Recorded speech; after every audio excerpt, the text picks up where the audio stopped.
This is the story of a woman who saw something extraordinary on the other side. Isha, a 40-year-old mother and devoted member of her community, never imagined that a single moment could change everything. One day, without warning, her life slipped away. What she saw in the afterlife was beyond anything she had ever known. She met Jesus, and he showed her a vision, one that revealed the future of the United States, a prophecy unfolding before our very eyes. What she witnessed will shake you, but it will also fill you with hope, because the future is not yet written. It was an ordinary morning, the kind that comes and goes without much thought. Isha had woken up early, the way she always did, preparing breakfast for her 2 children before they headed off to school. The house was warm with the smell of coffee and toast, and sunlight streamed through the kitchen window, casting golden patterns on the floor. She had a long day ahead, volunteering at the local shelter, running errands, and getting home in time to cook dinner for her family. Life was busy, but it was good. She had no reason to suspect that this day would be different from any other. She barely noticed the small headache creeping up the back of her neck. It wasn't unusual, just one of those dull aches that came and went. She pushed through it, brushing her dark hair back as she grabbed her purse. There was too much to do to worry about a little pain. But as the morning stretched on, something felt off. It wasn't just the headache now. There was a strange heaviness in her chest, a sense of pressure that made her pause for a moment in the middle of the grocery store aisle. She exhaled, willing the feeling away. I just need some air, she thought. By the time she got home, the pain had spread. It wasn't sharp, not at first, just an uncomfortable tightness. She sat down at the kitchen table, pressing a hand to her chest. Her heart was racing now, a wild, uneven rhythm that sent panic creeping through her veins. She tried to stand, but the world tilted violently.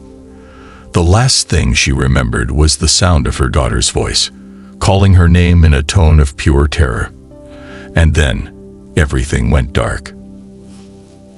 Isha's first awareness was the silence, not the silence of an empty room, but something deeper, a stillness that felt infinite. The pain was gone. The fear, the panic, the crushing weight in her chest. Gone. She should have been afraid, but she wasn't.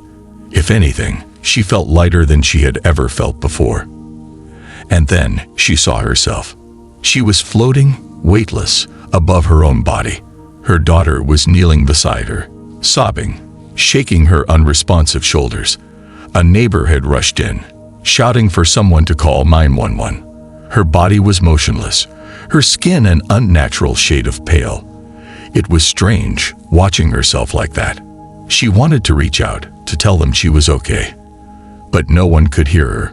No one could see her. A soft glow began to fill the room. Subtle at first, then growing until it wrapped around her like a warm embrace. It wasn't like any light she had ever seen. Alive, pulsing, almost as if it had a presence of its own. She felt herself being drawn toward it, as if something far beyond her understanding was calling her forward. And she couldn't resist. The farther she moved from her body, the less she felt connected to it. The noise of the world faded. The room dissolved into a gentle brightness, and then, in the blink of an eye, she was somewhere else. Somewhere beautiful. The light surrounded her, vast and endless, yet not overwhelming. It wasn't just brightness, it was warmth, love, understanding. It felt like stepping into a memory she had long forgotten, like coming home after being away for a lifetime. She wasn't floating anymore. She was moving, being pulled gently forward, though there was no wind, no force she could name. The tunnel stretched ahead, glowing with soft golden hues, and in the distance, she could hear something. A melody, familiar yet indescribable. It wasn't music the way she had known it on Earth. It was something deeper, something that resonated in the very core of her being. Every note was filled with peace, with joy, with something greater than she had ever imagined. As she moved, she became aware that she wasn't alone. Shapes formed out of the light. Figures, not quite solid, yet unmistakably present. Some she felt she knew, though she couldn't place them. They smiled at her, their faces filled with a kindness that went beyond words. They weren't speaking, but she understood them. "Welcome," they seemed to say. "You are loved. You are home." And then, just ahead, another presence emerged, more radiant than all the rest. The light around him was different, not just bright but full of power, of purpose. Aisha's heart swelled as she recognized him before he even spoke. There are no words to truly describe what it felt like to stand before him. He wasn't just a figure of light. He was love itself. Every part of Aisha's soul felt exposed, yet there was no fear, no shame. Only warmth, only peace. He looked at her, and in that gaze, she felt everything, every joy, every sorrow, every moment of her life laid bare. And yet, there was no judgment, only understanding.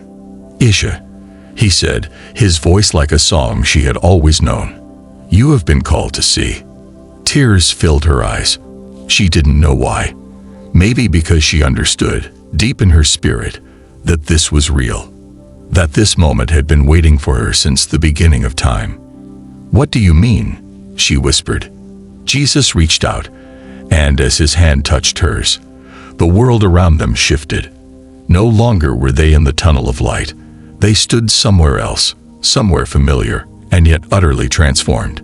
It was Earth, but not as she had known it. Before she could even speak, visions began to unfold before her eyes. Cities filled with people, their faces etched with worry and hope alike. Families praying together, communities rebuilding, leaders standing at crossroads between unity and division. She saw the nation, her nation, on the edge of something great and terrifying all at once. "This is the time foretold," Jesus said, "a time of trials, a time of awakening. The prophecy is being fulfilled." Aisha could only watch, her heart pounding, because what she saw next changed everything. Aisha stood beside Jesus, yet she was no longer in the tunnel of light. The world stretched before her, vast and alive, shifting through moments of time as if past, present, and future were merging into one. She saw America, not just as a country, but as a living, breathing entity, moving through cycles of struggle and renewal. At first, she saw turmoil, streets filled with people, their faces marked with anxiety, some marching in protest, others kneeling in prayer. News broadcasts flickered before her eyes, voices debating, arguing, warning of uncertainty ahead. There were divisions, deep ones, drawn not just by politics but by fear. Fear of change, fear of the unknown, fear of each other. But then, like a tide shifting, the vision changed. She saw hands reaching across divides, people who once stood on opposite sides now working together. She saw churches filled again, not with obligation, but with an undeniable hunger for truth. Families gathered in homes, speaking of faith and purpose in ways that had once been forgotten. There was something stirring, something powerful, an awakening, a realization that the foundation of the nation was shifting. "The time of confusion will come first," Jesus said beside her, "but out of it, my people will rise." Aisha turned to him, feeling her chest tighten. "What does it mean? What am I supposed to do?"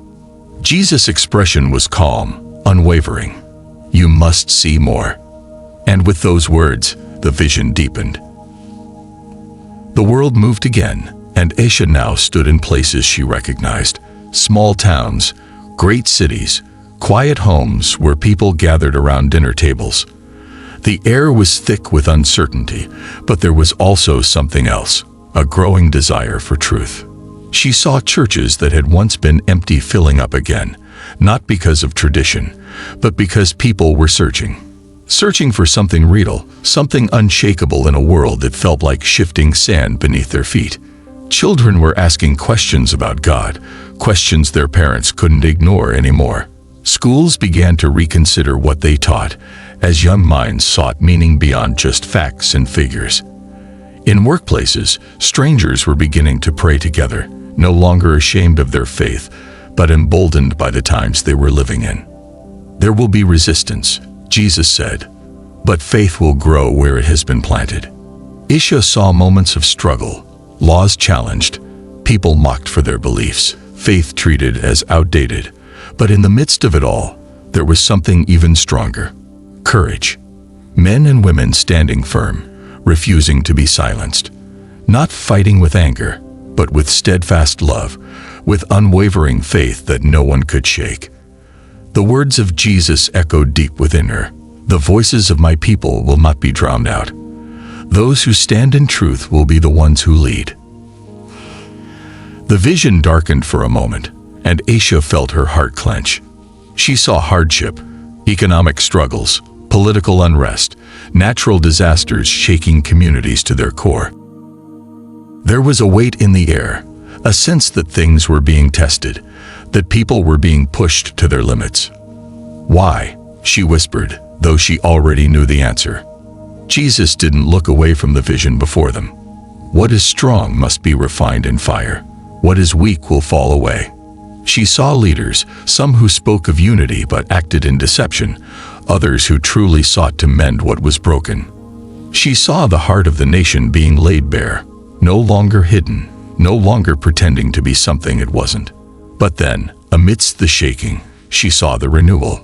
Families coming together, leaning on faith instead of fear. Young people rising up, speaking boldly about what they believed. Communities forming not around politics, but around shared faith and purpose. The trials weren't breaking them. They were forging them into something stronger. Isha turned to Jesus, her voice barely above a whisper. Is this the prophecy? He nodded. It is unfolding before their eyes, but many do not see.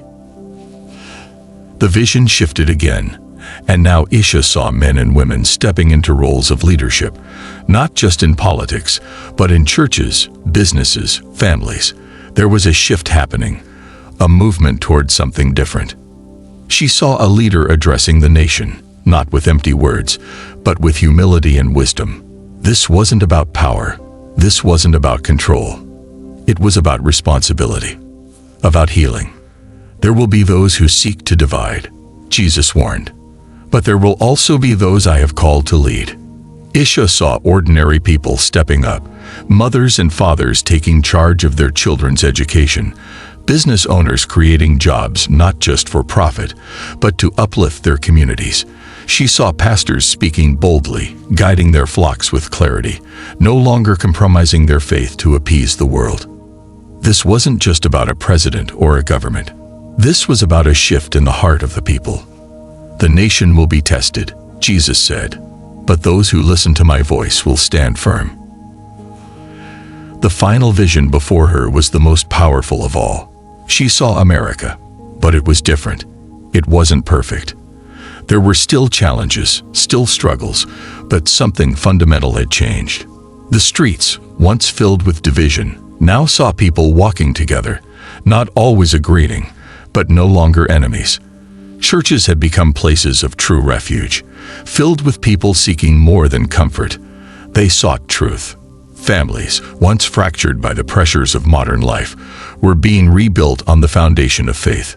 And at the center of it all was Jesus, not just in the churches, but in homes, in schools, in workplaces, in the hearts of the people. His presence was undeniable, his influence stronger than any political force.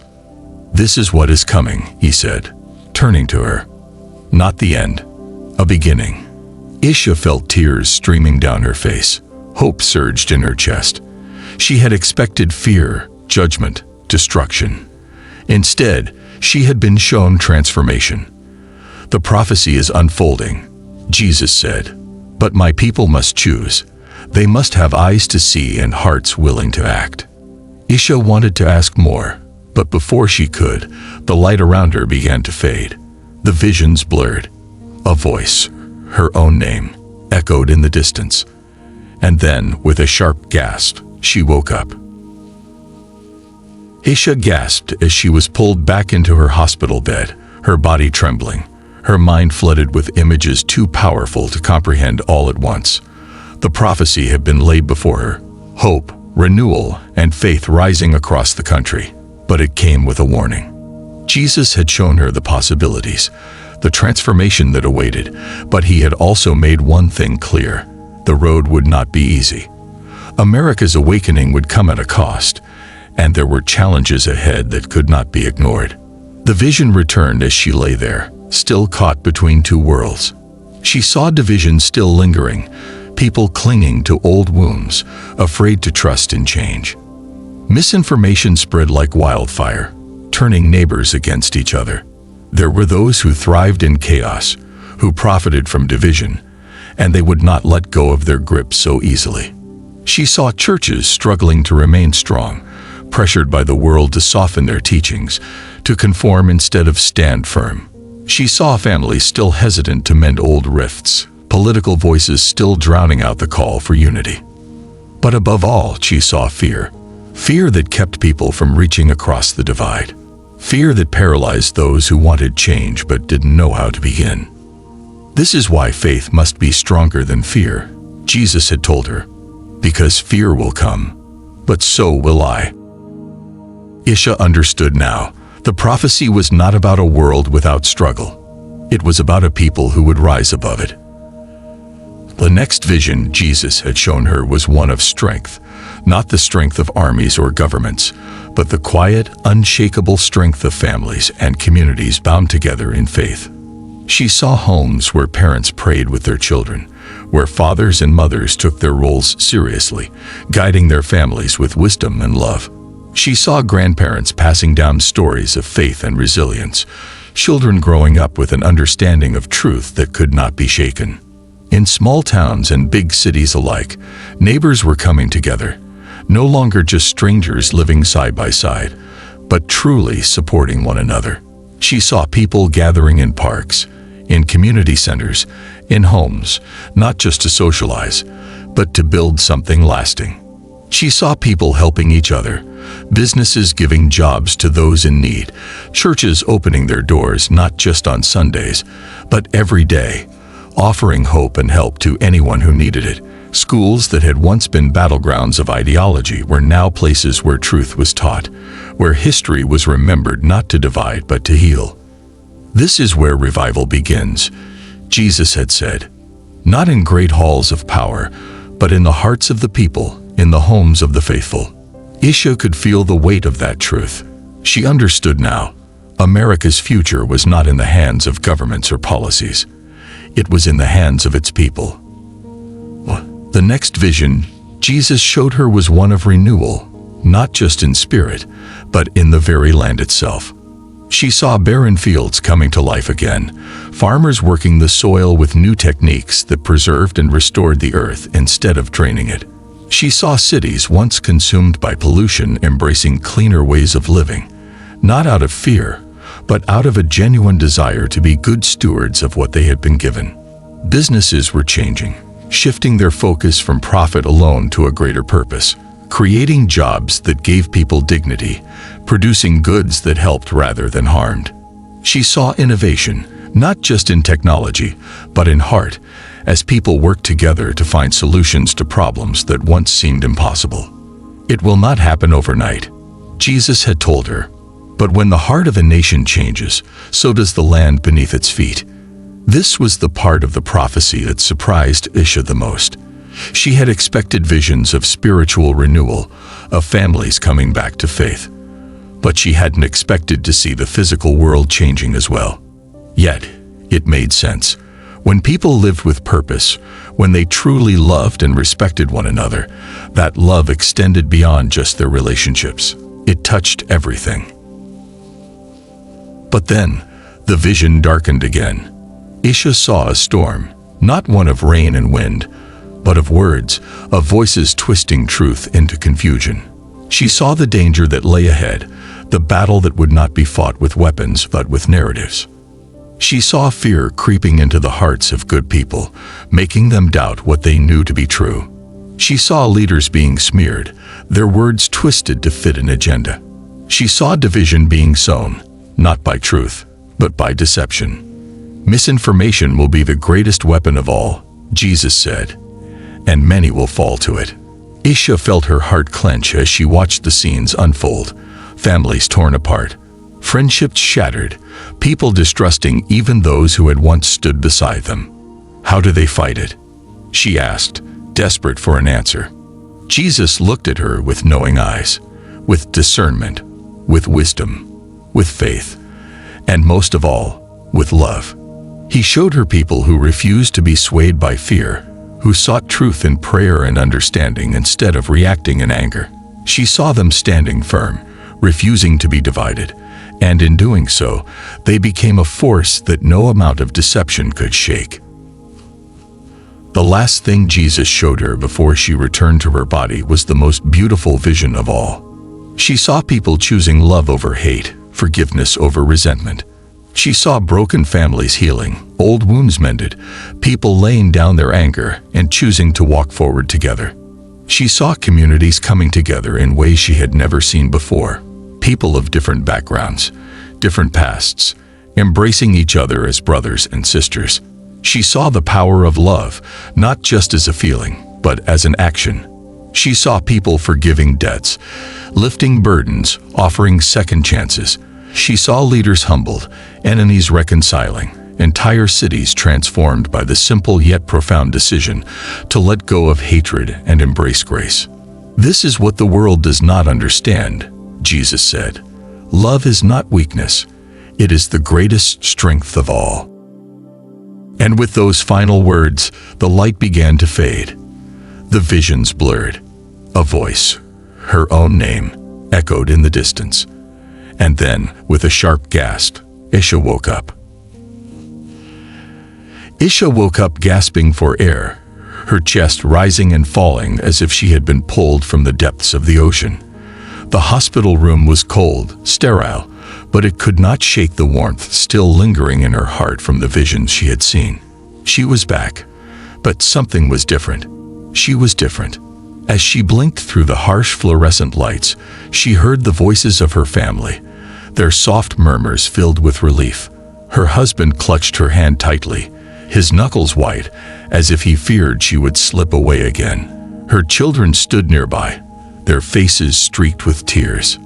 But before she could speak, a memory of what she had just seen flashed in her mind, one final vision that Jesus had shown her. It was not a warning, nor was it a prophecy of hardship. It was a vision of hope, of miracles. She had seen sick people rising from their hospital beds, healed beyond medical explanation. She had seen families reunited, wounds that had festered for years suddenly vanishing with a single word: forgiveness. She had seen faith reignited in the hearts of those who had long abandoned it. People who had once mocked prayer now fell to their knees, overwhelmed by the presence of something greater than themselves. Miracles were coming, not the kind that made headlines, but the quiet, undeniable ones that changed the course of lives.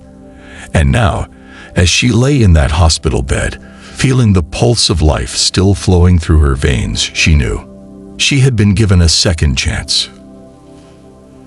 The doctors didn't have an explanation. She was gone. One of them murmured in disbelief, scanning through her charts.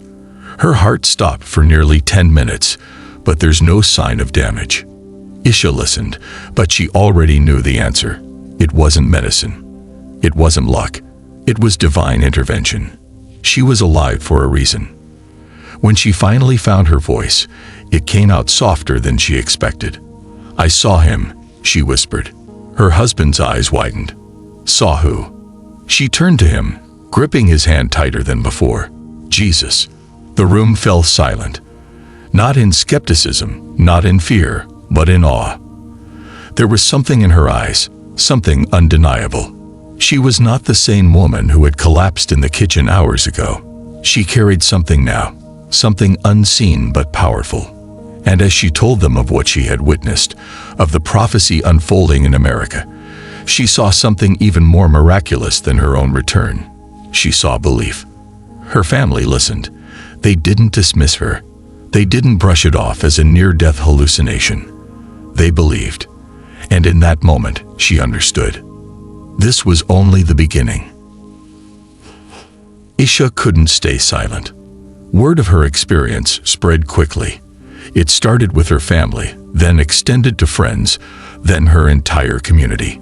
People who had never spoken to her before approached her in grocery stores, at church, even at her children's school. "Tell us what you saw," they would say. At first, she didn't know how to put it into words. How could she possibly describe the warmth of standing in his presence, the overwhelming love that flooded her soul?